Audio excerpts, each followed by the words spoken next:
Good morning, everyone. Good morning, good morning, good morning. Welcome to another fine Wednesday morning here in the city of Philadelphia. Welcome to another coffee break chat. I'm your host, James Jackson, he, they pronouns, executive producer, Late Thief Productions. We've got a good show for you today, I think.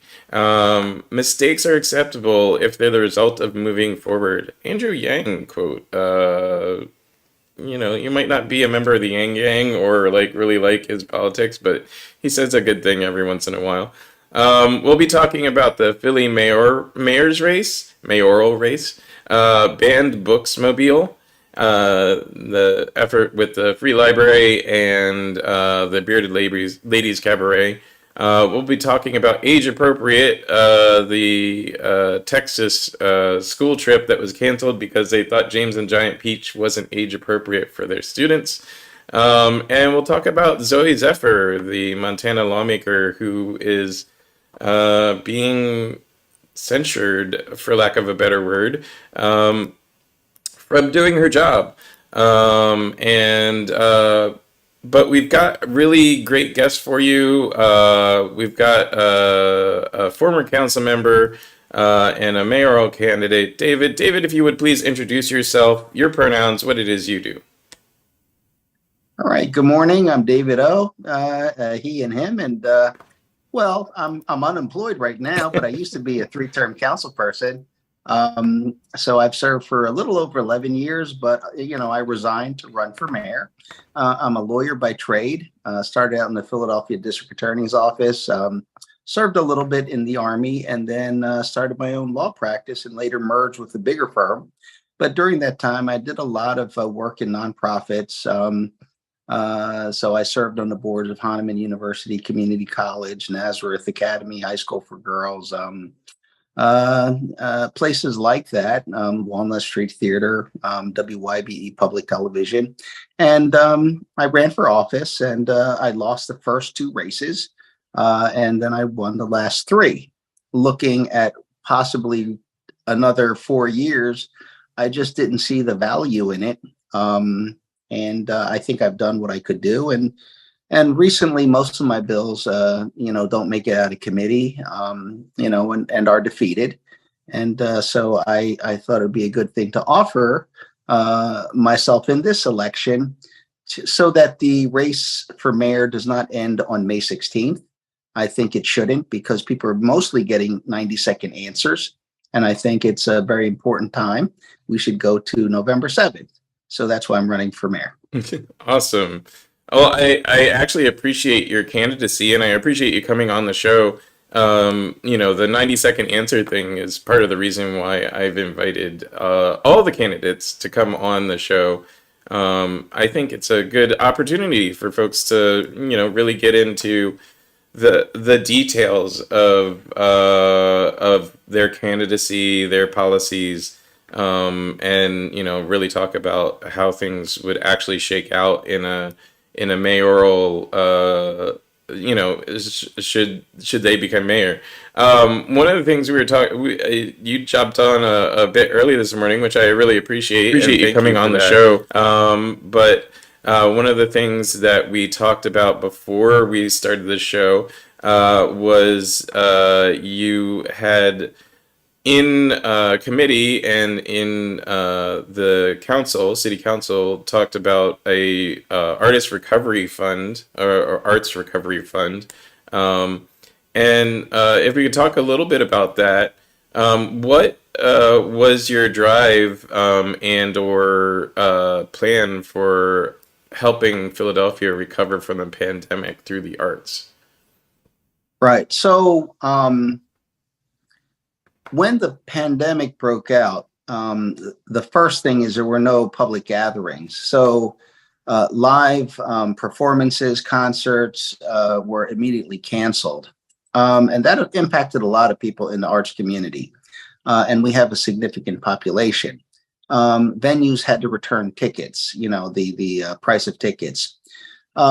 It is such an important driver for a city. And when you look at the global economy, that's where a lot of things are happening right now in the creative arts economy space. So to put it within context, prior to the pandemic, our city did about $3.4 billion in the arts, and it was $920 million in household income and $157 million in local taxes. That's on an annual basis. The more important thing is the upward trajectory of that is very high, and we have a lot of people that are talented and have things to say or do, and it covers a lot of ground. So it is a place where you could be a lawyer or a doctor wanting to get into the creative arts economy, or you could be someone who just came out of prison. There's everything in between. People who've had tremendously tragic experiences can put that into word or song or dance. So it is a very broad spectrum. So for us as a big city, having live entertainment and arts and culture is critical to our economy. And if we don't have that, all of that falls upon the residents of this city. And usually the poor residents of this city are left with large property tax bills and other types of efforts to collect money. For example, a lot of the people who earn a good living are not coming to work. They're working remotely, so they're not paying the wage tax. And because of the problems in our city related to everything, crime and COVID, we did not have the revenues. If it was not for $1.4 billion from the federal government for economic stimulus, we would not have nearly the budget that we do right now. Well, that 1.4 billion to our city for economic development was put into debt. So it did not stimulate the economy, which means we still have issues that we're going to face later. But, I wanted to take 45 million from that 1.4 billion and basically create a arts recovery fund managed by leading advocates of the arts. I generally like to keep politicians out of these type of things. And it's not unusual. New York has a very significant arts funding mechanism, and Chicago did a $60 million arts recovery fund. And we had a lot of people testify and just how important that was. Unfortunately, it did not pass. And I find that to be, just regrettable, because so much of it is tied into the future of this city. And I've gone overseas at my own expense to deal with the creative arts opportunities in other places and other cities. But the tie-in for the global economy is excellent if we would head in that direction. But I just don't think at this point in time that's going to happen. We're really always working around very minimum funding for the arts. And a lot of it is really based in nonprofit. And that's wonderful that we do nonprofit stuff. But a lot of people that want to be involved in the creative arts economy, they're not doing it for the money, but they don't want to be kind of limited. And we certainly want them to be successful, and we want them to be economic engines for us here in our neighborhoods of Philadelphia. Yeah, we've talked many times on this show, and in general about how much I was actually looking back at my career and talking with council members, and one of the first times I spoke with you, one of the first times I spoke with any of the council members was because I had started this production company, and I looked at the economics of it and I was like, why isn't our city investing more in the arts economy? Like, you want a first class city. All the best first class cities in the world invest heavily in the arts. It's because the arts instantly draws more tourism, draws more other businesses. It draws everything into a city when you have a robust arts economy. And yeah, unfortunately, sticking everything in the nonprofit sector tends to kind of tamp that down, and creates an environment where people are like, oh, we'll only it's like a zero. It creates this instant zero sum game where the arts organizations think that they need to fight for every dollar, versus just work in cooperation. And and actually, employ each other to get more business. Is a rising tide lifts all boats, so to speak. Yeah. Everybody, if everybody was more likely to invest in the arts, the more arts investment there is, the more it draws, etc. So on and so forth. Yeah, we have a lot of people who would like to, like, they do arts as a gig or part time, but they'd love to do it full time. That's not going to happen if they can't get a salary or they can't, create money or they can't be an entrepreneur. And I think it is a mentality of, the virtue of the arts is to not make money. And I'm just saying, like, listen, that's why you're not getting the fashion industry from New York. You're not getting filmmaking. You have to, there's a lot of people who need the money. They want the money. It's just, the mentality that this is something you do, but you don't make a lot of money at is, I think, problematic for a city like ours. And I also think that basically uh, our city should really be a city, like a geographic location. We should be a location that people can become who they aspire to be. I think that's a critical thing about a city, that the people here have a pathway to be the human being they would love to be. And if we could do that, we would draw more people to our city, and then our population, our society would consist of people that are looking to collaborate, be stimulated, innovate, and understand the values that other people bring to them. And I think that would be the makings of a good city. Yeah, I agree. I wholeheartedly agree. It's definitely important to draw those innovators together. And the arts is definitely a vehicle for that. In addition to just being a good economic vehicle in and of itself. I run a for-profit company. I wouldn't run a for-profit company in the arts if if I thought it wasn't viable.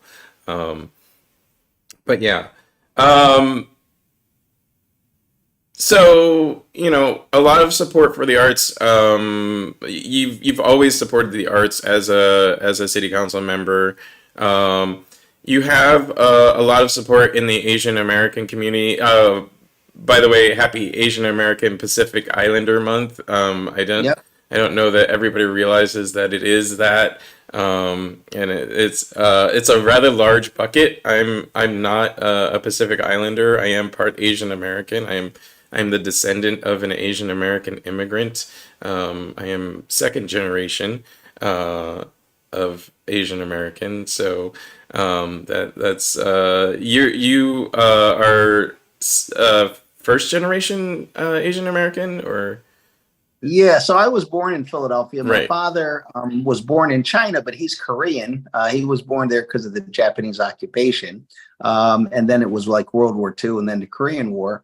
But yeah, I was born here. And as you were saying, look, I mean, when you take the buckets that we have in the United States of America, it's white, black, Latino, Asian, Pacific American, and Native American. Well, that bucket called the Asian American, that's 65% of the world's population, Right, yeah. but it's only like less than 8% in the United States of America. So that's why it's very hard to kind of like get people together, but they are getting together. Why we have this Asian Pacific American Heritage Month. It's more like you're not in the other buckets, you're in this bucket. And there's a history of the people that you're kind of identified with. Mostly people, in the United States have a history of dealing with the Chinese and the Japanese, although the Filipinos were here very early on. But because of that, they tend to think of Asian Pacific Americans as like East Asians. Right. And so it's an interesting thing to try to like Yeah, kind of deal with the topic. when I was looking up quotes about by Asian Americans, Kamala Harris came up, which I always forget that she's half Indian as well. Um, Tiger Woods, yeah, Heinz Ward. I mean, you could go through a list of people. yeah. Tiger Woods came up. Tiger Woods though Yep. has been relatively famous for being Blasian, Black Asian and Yep. European. Uh, Eurasian. I don't know how you even do that. Anyway, That is my ethnic makeup too, so it's always been interesting. I've been compared to Tiger Woods in the past. It's kind of annoying, but um, the reason why I brought up your Asian heritage and Asian American Heritage Month is the next mayor is going to have to deal with the 76ers build or desire to build a a stadium in Center City, something that the Asian American community in Center City seems to be relatively mostly against. I don't know what. I know I've seen you out during protests and or commentary periods about this project. What do you see as if you're mayor, what do you see as your impact on this project and how it gets debated, how it goes forward? Yeah, I mean, there is a community, and I don't just mean Chinatown. I mean, there is a community there. It is on the north side and the south side of Market Street and everything else. Does this project, does it benefit the community, the communities? Does it benefit the region? Does it benefit the city as a whole? You know, what exact? The first thing in order to even make that judgment is we have to know what the project is in detail.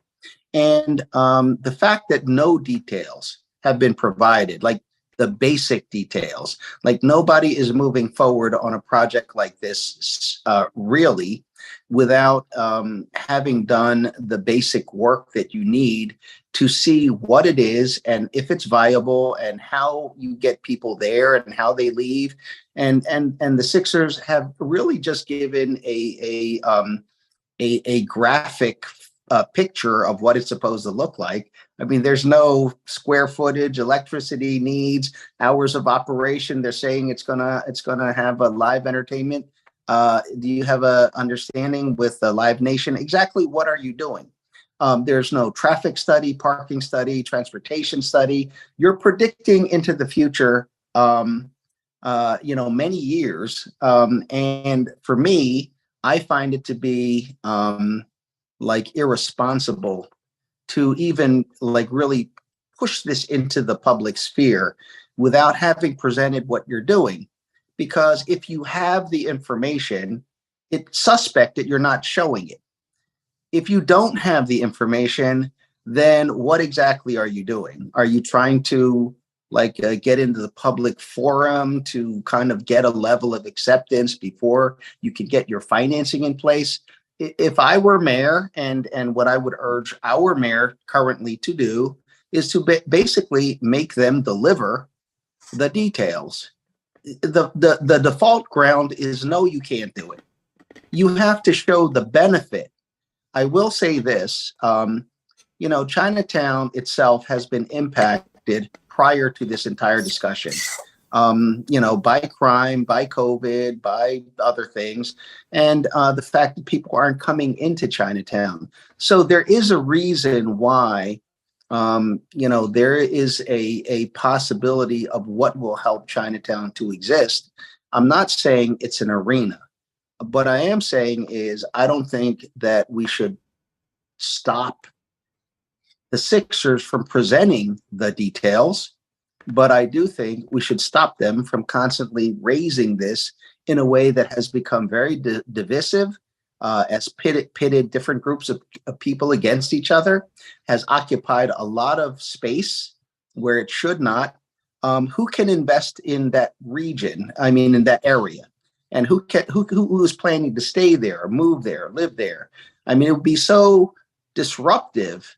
It would change the nature of that area. I mean, it would change traffic around the entire city, really. Like, Yes, yes. I drive through that area on an almost daily basis, and there Yeah. would be, for such a huge project, there would be huge shutdowns of traffic and Yes. rerouting of things. There would even be times when they'd have to close down the SEPTA lines Right. through that station. Yeah. So, You would have a sharp increase in things like property tax. It's going to affect the nature of the businesses in Chinatown, for example. There would be a shift based on like how much rent they got to pay and property taxes. And there's questions like, for example, what is going to be built next to this arena? Is someone building basically very expensive condominiums or whatnot? The idea that maybe the players are going to live next to where they work. I mean, so all of this is just very opaque. And what I've kind of urged or advised to the people who came to me very early on is, why don't you hear from both sides and then stop? Yeah, go meet with the Sixers, meet with Comcast, just get the details and then have a community meeting. Right. Don't have so many meetings because it takes a life of its own on. But, I just think it's been very disruptive and first coming in with promises about how many millions the community is going to get without any details. I find that to be, problematic. And then all of a sudden saying like, well, no, it's not going to go to the Asian community. It's going to go to the African-American community. So now you have like a pitting of one group of people against another, which I find to be, another sign that this is not really a viable project. Yeah, I mean that's it's a very typical way to try and force something through is split the congregation, so to speak, and make people dislike each other before even even having a conversation. Um, Right. uh, Speaking of conversations, we were talking a little bit about like I talk to everyone. I don't know if everybody knows that about me, but you know this about me, and a couple of other people that I've talked to, would be like, oh, I'm surprised like people would be like, oh, I'm surprised you talked to him. Like I talked to Sam Apreza, the only Republican running for city council in this coming city council cycle. Well, the only Republican that has any sort of base of constituency. There is another Republican candidate, but they're only supported by a very small percentage of the Republican Party establishment, and they're not actually they have no ground support. Yeah, there's actually six candidates running for at large. Right. Six candidates running for at large. Sam Oropeza is one of them. Yeah. And I have endorsed him, by the way. Yeah. Yeah. I mean, our one of our regular guests, Timothy, mentioned Drew Murray has some support in a base. Yes, and I've endorsed Drew too. He's a very good guy. Yeah. It is like all things. It's going to be a race. Yeah. Well, my point was, I have conversations with everyone. I'm willing to have a conversation with anyone, no matter how diametrically I am opposed to the base of their politics. I find it more important to actually have a conversation and find out who you really are. And often I find that we have more in common than we are different in politics. My conversation with Sam, we talked about safe injection sites and the fact that both me, who supports safe injection sites, and he, who doesn't support safe injection sites, at the end of the day, we just really want to solve the drug problem. Right. And we just see a different path forward in solving that drug problem. Go ahead. Yeah, no. I think it's number one. It's journalism to try to flesh out exactly what a person thinks and why they think that. It doesn't mean you agree with them. And quite frankly, I don't come on your show to win people over. I come on your show to kind of answer questions and explain what I am doing. So if people don't like it, now they know, yeah, for sure, we don't like this. We don't like that. I'm not trying to win anyone over.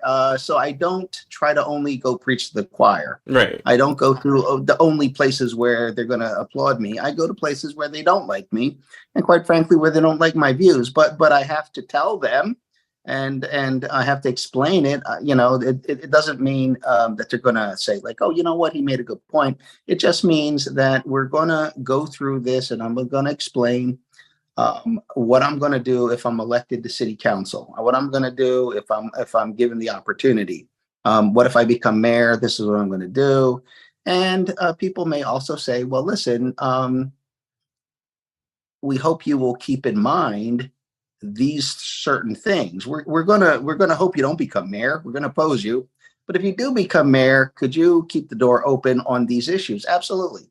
Whoever becomes mayor should have an open door. Should always kind of listen to other people, no matter how sure we are of certain things. And I find that. It's in the devil's in the details. It's exactly how you do it and to what extent you're doing something. And if you don't include people, even the people who oppose you and disagree with you, you should make them, if they're willing, to be part of making what you said. Like ultimately, we're trying to solve this problem, though we approach it differently. And if people can't agree, they say, listen, you're just absolutely against that. Okay, you will have your chance in 4 years, right? There. So we go through this process. Yeah. And so I wanted to transition to talking about Zooey Zephyr. Zooey Zephyr is a politician in the House, in the Montana State House. And she has been removed from the floor. She's no longer allowed to speak or attend floor exercises. This is for those who don't practice politics or law. This is where this is where theater and politics are very similar. It's actually, like one of the links between theater and politics. It is set up as a two sides presenting their views on something with a panel that reviews their views and listens to their arguments and then decides, what is right. It's the adversarial system that we set up to basically create democracy. And I find it important. I find it valuable. When you have these floor debates, and they're actual floor debates, when they're not just grandstanding, when you have people actually talking about the issues, I actually find it important to hear from the members of the House or the Senate or City Council, for instance. What do you actually have to say about this topic? And it becomes important. It becomes a moment for hearing out an opposition candidate and saying, okay, where can we find common ground on this subject? If we had a floor debate about safe injection sites in city council, I would expect, about half of council to be like, I'm absolutely opposed to safe injection sites because it increases crime, blah, blah, blah.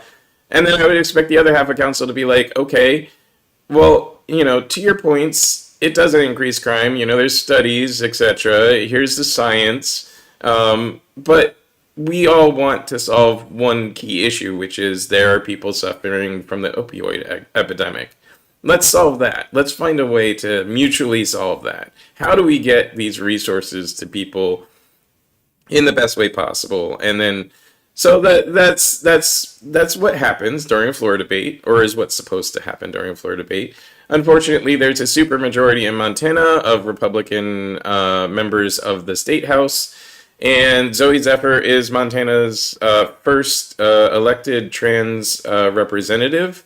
And she was vociferously arguing against an anti-trans bill that blocks the ability of young trans people to get health care. And she argued, much as I would probably argue, that blood would be on the hands of the representatives that voted for such a bill. And that's not, saying it in a hyperbolic sense. It's literal. Trans youth have more incidences of suicide, homicide, and negative health impacts due to mental health issues that occur because of their lack of acceptance than any other group of youth. Um,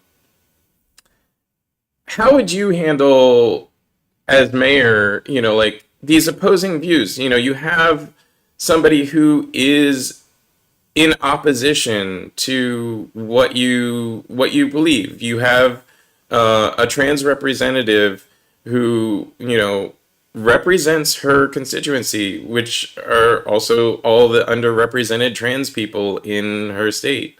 Your mayor, you have, as a good example, you had a city controller and a district attorney's office in argument during this entire past mayor's cycle with the office of the mayor. You had a city council who was usually in argument with the office of the mayor about how things should proceed. How do you handle, as mayor, these conflicts? These opposing viewpoints.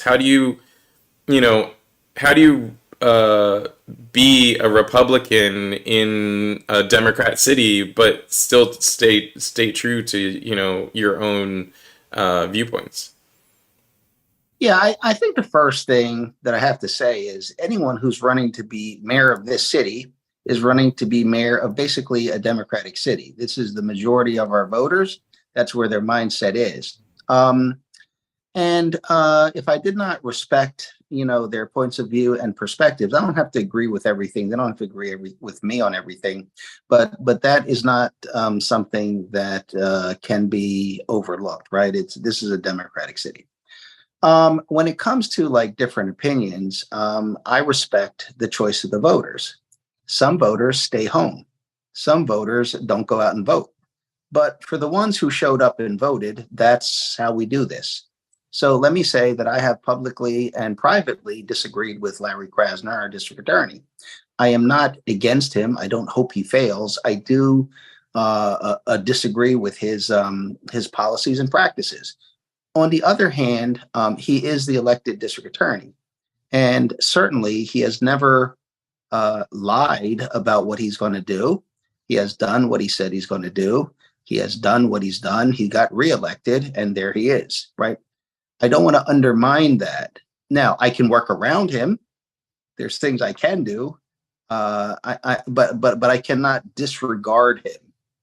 And I think what happens is, as long as he is not abusing his position, as long as he is doing the job he's supposed to do in the way that he was elected to do it, that's fine. I will do the same thing.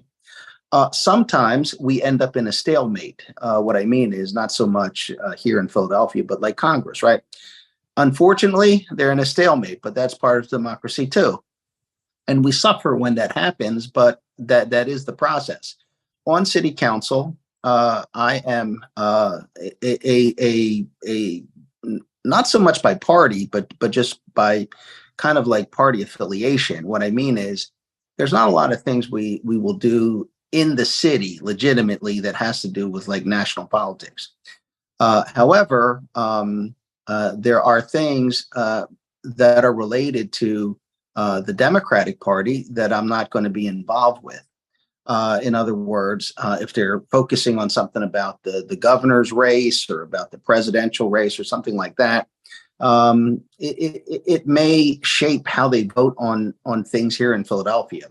And I think, for me, it is most important when we disagree to let the public hear why, what is our difference, and to have that presented.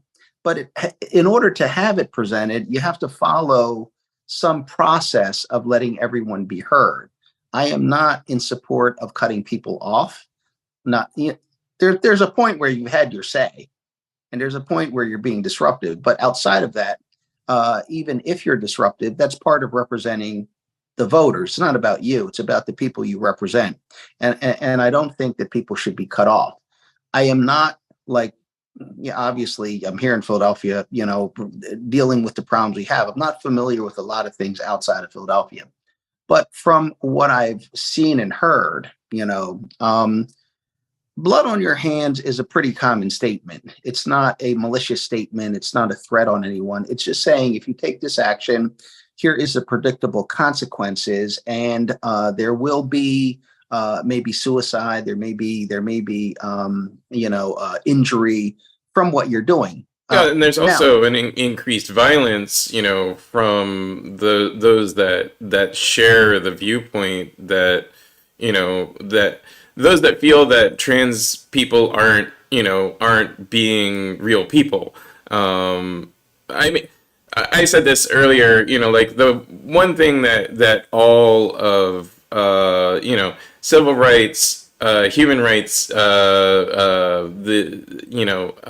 trans rights, gay rights, the thing that they all share is just the basic fact that humans are designed and have an inalienable right to exist as who they are, which you said earlier, that people have the right to exist as who they are, who they were born, and there are things that are not changeable, that are not mutable about who we are. I can't be any less, an Asian person than I can be,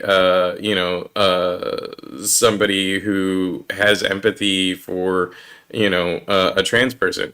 A trans person can't be any less a trans person than they can be, breathe. So, I think it's in our Constitution, right? yeah. So the point is that we have inalienable rights that is in the Constitution. It is a limitation on government to try to tread upon those individual rights. Now, the point is we can disagree. And when I say we, everyone in this country can disagree for whatever reason they choose. But I think the censorship, because you disagree with someone, is problematic. If they are within the bounds, as it sounds, they are doing what they're doing. They're making statements that is not a threat to any individual person or any group of people. They certainly can be passionate. They certainly can be articulate. And I think it is important, especially in that situation where there's clearly only one such person elected in their district. It's not, in other words, you have to give them a little more leeway. I'm not saying you have to treat them as like special, but anytime someone is trying to speak for a group of people that is oftentimes not heard or represented, I think it's more important for the majority or the people in power to listen or allow them to present their case to the public. And I think that's how it should work. So in my case, if I were mayor, first of all, the arguments in city council, that's up to city council. If there's any criticism I face from the district attorney or whomever, then that's their right. That's their public duty. What should not happen is that I then craft a budget to punish them. Right. I think that is unethical. I think it is a disservice to the public. I may disagree how someone is doing something, but because the mayor writes the budget, the mayor should properly fund what the elected person wants to do, fund what they're supposed to do, fund what they want to do within your best ability to ensure that the people get what they have voted for. Yeah, agreed. So, one of the things that I've been saying throughout this process, and not to assume that you wouldn't be elected, but even on the Democratic side, there's a wide range of viewpoints. And one of the things that I've been saying about this process is that the person who next gets elected as mayor will need to have the ability to work with everyone. They'll need to know where the pencils are kept in the office. And they'll also need to be able to navigate political arguments, because It's pretty important. We'll have a relative. We'll have what, two representatives left on council that have been there more than 2 years. Um, Yeah. we'll have so a majority newbie council. In a contentious time with a contentious DA, a contentious police department, you're going to have a lot of arguments to deal with, a lot of politics to navigate, even assuming you're all on the same path. And I don't think there is one path, even amongst the Democratic Party currently. So we were talking a little bit before the interview about even on the Democratic side, for the Democratic primary, there's a bunch of people running for the mayoral election who, in any other election, would be Republicans. Um, what what's it like to be the only like Republican candidate, but also seemingly without the support of like the Republican machine? Like the FOP is supporting multiple Jeff Brown. candidates, multiple Yeah, Jeff Democratic Brown. candidates. Yeah. So it's interesting for me because one, this city has not had a Republican mayor in like 72 years. Uh, and it hasn't had a serious or credible Republican candidate in at least 20 years. So the idea that there is a Republican candidate is pretty novel, like a real candidate. Because the Republican Party has basically kind of grabbed somebody. The last two Republican candidates for mayor, I'm sure nobody remembers who they are. And they were actually Democrats like 2 weeks before they switched over to run for mayor. They had no experience or knowledge of politics, and they wanted to run, which is great. They probably thought it came with like a certain level of funds and support, which it didn't, and so they just lost badly. So because this city is really kind of like the electoral process is uh, to race to May 16th. And then on the 17th and 18th, nothing matters, right? You have elected your mayor. And then there's really no reason to even really campaign or answer questions because November 7th, the Democrat candidate would win. So when people look at me as a candidate, they are they don't understand what I'm doing. They assume I'm running just like everybody else, which I'm not, and so they're drawing conclusions that are actually inaccurate. Um, it is difficult to run as a Republican in Philadelphia, but it is not. It doesn't mean you're not going to win. I'm not saying anybody can run as Republican and win, just like not any Democrat can run and be the next mayor. And right now we have several Democrats that people are looking at. And while they're doing that, I too am running for mayor, but I'm just on a different time clock. Like we were talking about someone saying like, yo, you said you don't have a lot of staff. Yeah, I don't have a lot of staff. It doesn't mean I couldn't have a number of staff, sure. But it's not a wise thing for me to do because I'm not in that phase of my race. And I have people who volunteer, and I just say, I don't really need you right now. I don't need an office full of people, doing things that, listen, volunteers always help. And I have a group of volunteers. In fact, they had a meeting last night. But people say to me, and I mentioned someone volunteered to drive me around, retired police officers, he's going to take me from place to place. I just told him I don't really need you right now because I don't like to waste people's time. Hmm. And I know that there will be a point in time where I do need his help, and that is when I'm going to ask him to help me. But right now, I don't. I drive myself around. And I do most of these things, kind of on my own. And quite frankly, it's not time for me to raise money either. I mean, I'm raising money, but I'm not trying to put everything on television before May 16th. So I'm on a completely different pathway. When it comes to like reaching out to people, that's not a problem because I have a lot of support. It comes from, even before I ran for office. And, I was reminding someone I ran for office in 2003 without any support. And I did lose, but I got a lot of votes.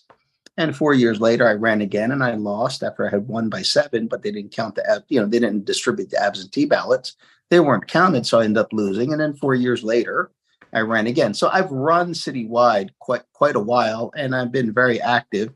And the thing that I do that I think is different is I spend I spend time, and I would say a lot of time, with people that other people don't spend time with because they don't vote. They're not citizens. They don't speak English. All that kind of thing. I spend significant time with them because they're the ones who aren't being served. Other people or other communities are served. The people who aren't served, that's what it is to be a council person at large that is, from a different party. People can go to many different folks on the Democratic side, and they will get service. But there are groups of people who don't get service, and I figure that's what I should do. I should not be where everyone is serving. I should be where people aren't serving. So as a result, I've spent a lot of time with a lot of different groups of people, and in many cases, I'm the only person who ever even shows up, let alone deals with their problems. And so, our city of 1.6 million people, we have 800,000 registered Democrats. We have 120,000 registered Republicans, and about 110,000, independents. There's groups of other party, but everybody can predict that on May 16th, 300,000 Democrats are going to vote. 500,000 Democrats are not going to vote. And so when you have 8 candidates right now and 5 major candidates, their entire game plan has been to look at about 100,000 votes. They're not going after 300,000 votes. Well, I mean, I've seen numbers as small as 10,000. Yeah. I've seen numbers as small as what it takes to basically, become a candidate. Right. So for mayor, they may need maybe like possibly 50,000 votes to win, 60,000, 50,000. So that's where they're focused, because that is a smart thing to do. The problem I find is after somebody wins, the promises they made, the people that they brought in, the issues that they deal with is that 100,000 people. And there's 1.5 million people that are not in that conversation. I think it's important to win your race intelligently, but serve, the population as a whole. And I also think if you don't bring everyone in, you will not improve this city. Not just the voters, the non-voters. You have to bring everyone in. Yeah, you serve them differently, but they should all be there. So, as a Republican candidate, I already have a level of support. So what I do, as any person who runs should do, is you have to count your votes on November 7th. So I count my votes, and I have enough votes. If someone is looking at the Democratic primary, no, I don't have those votes. You have to look at November 7th, and then you have to make the correct calculation of what is the total number of people coming out and what is the split on that vote. And then, like right now, the problem for the Democrats who are tied, statistically tied, if that poll is correct, is they have maximized that group of voters they have within the 300,000. They're trying to reach out now for the first time to new groups of voters they never met, talked to, mentioned.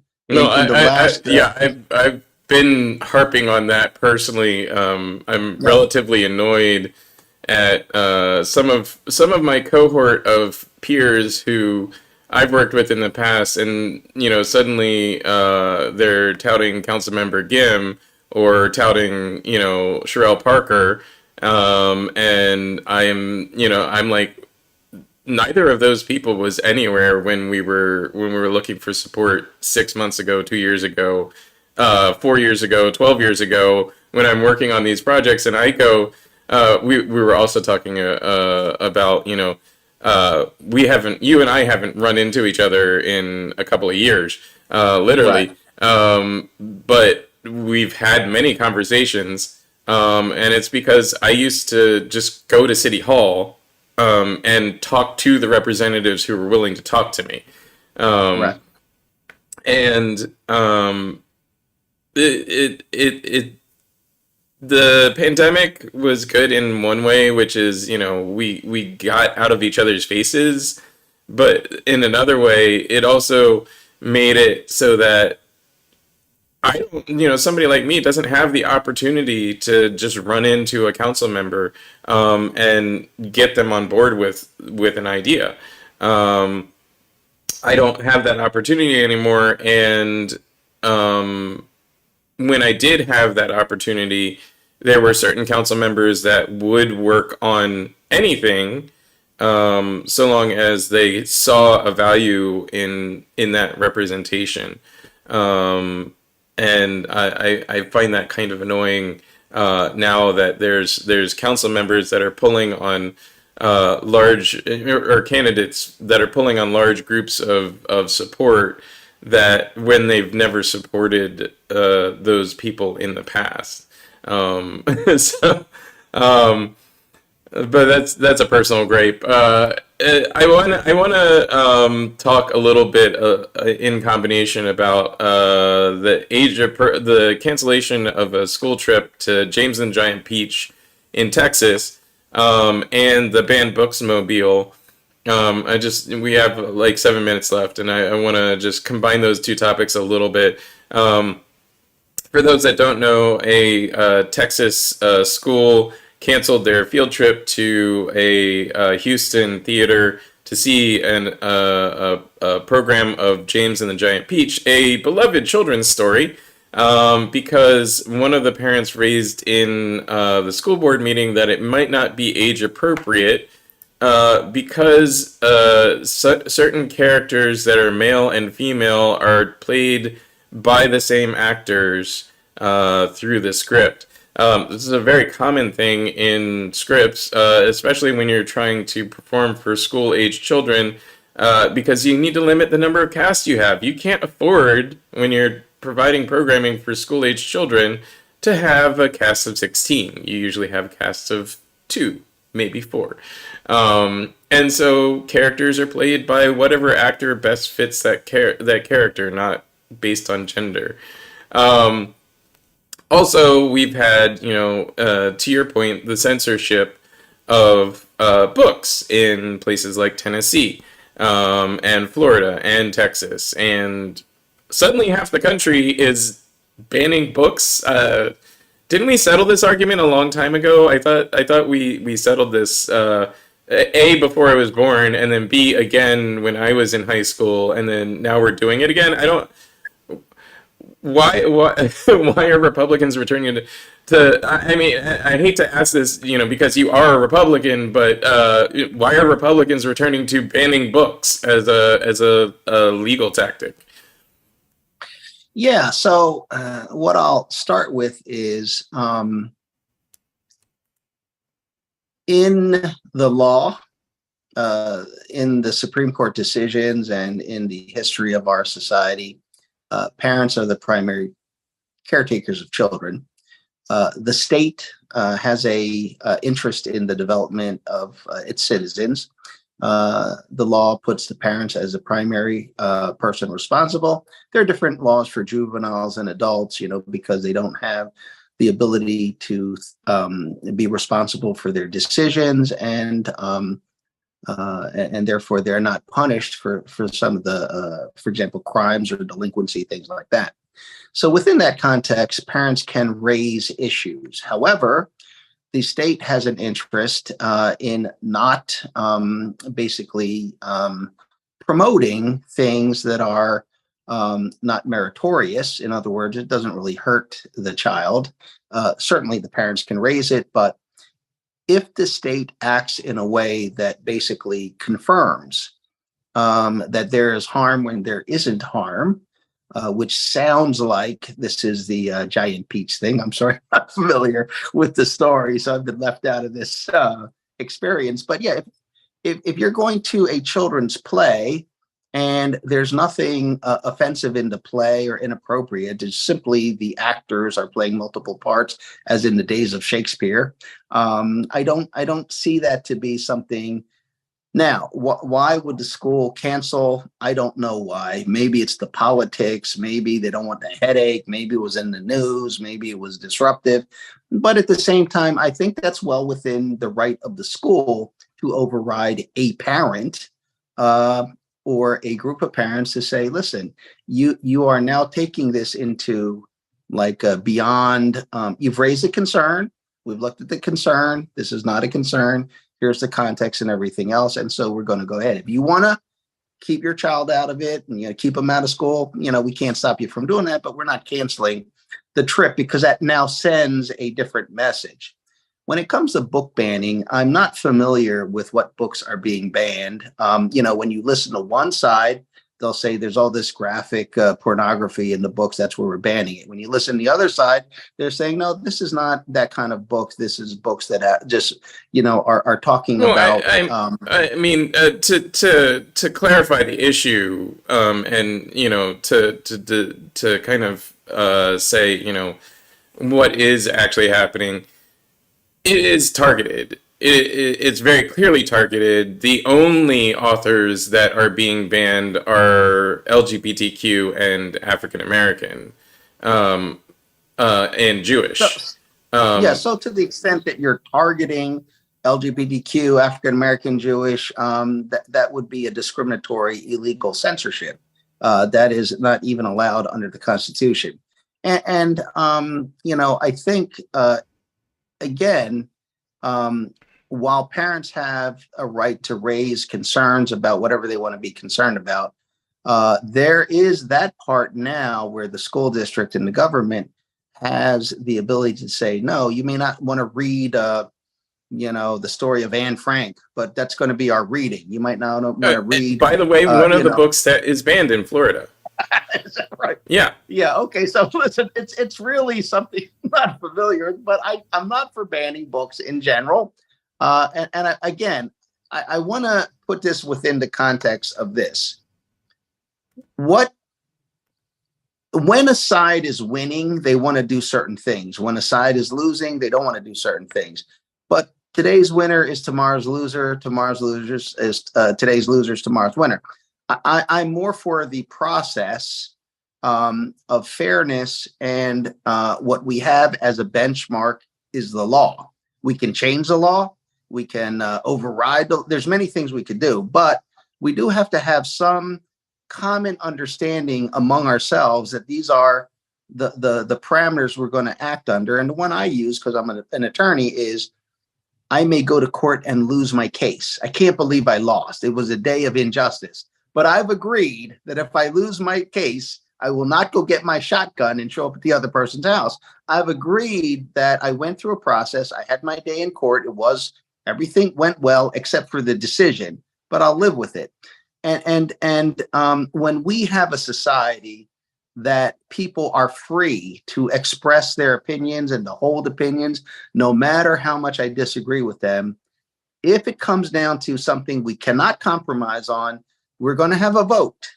And if somebody wins the vote that I completely disagree with, I can continue to protest, but that's how it's going to be for 2 years or 4 years or until I get enough, whatever, right? I could sue. There's a lot of avenues I have.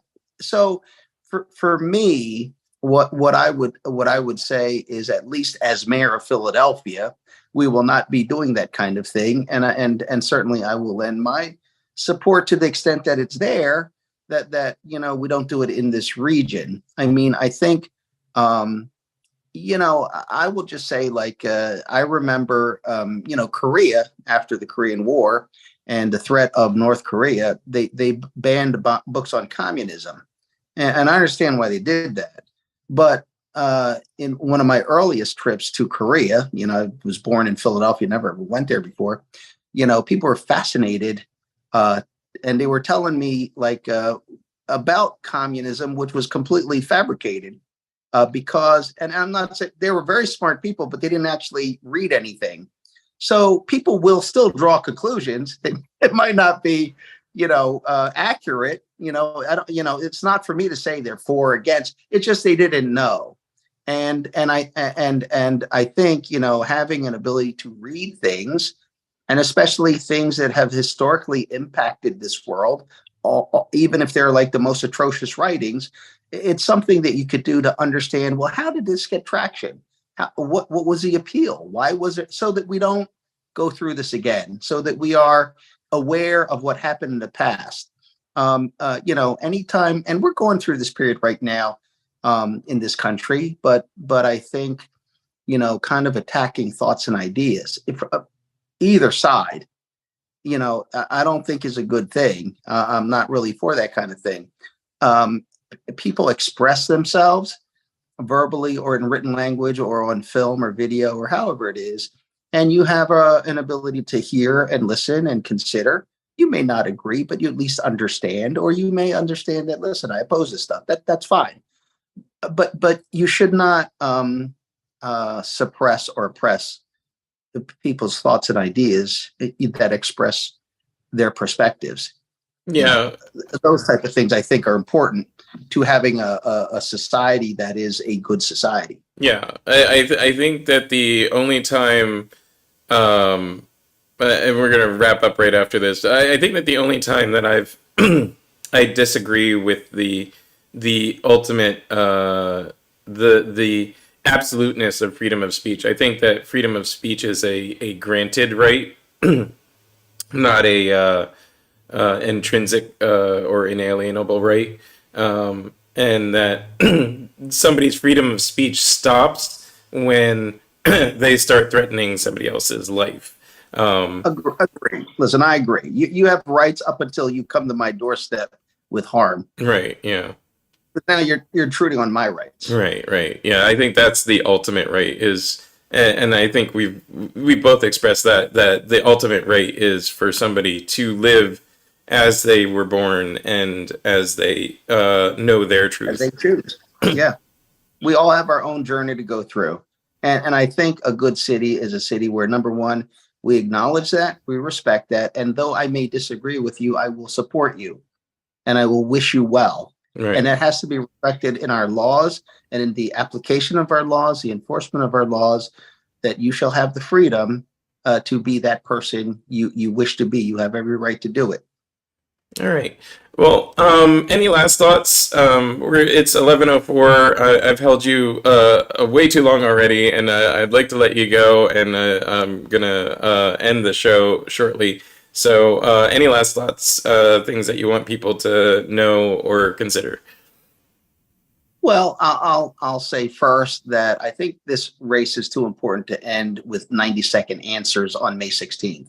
I think it is important, however people feel about things, that we go to November 7th with much more detail and much more explanation of how things are going to be done. And I think the problems we had in our city is we are making very quick judgments off of very superficial statements that have just basically, generally, I'm for education, I'm for good government, I'm for like safe streets. Okay. The other thing I want to say is I appreciate you bringing them on the show. I'd like to talk to your audience. I don't think there's a lot of Republican lovers in your audience, but I do appreciate that they listen and hear. And if they oppose what I do, that's fine. That's why I'm here.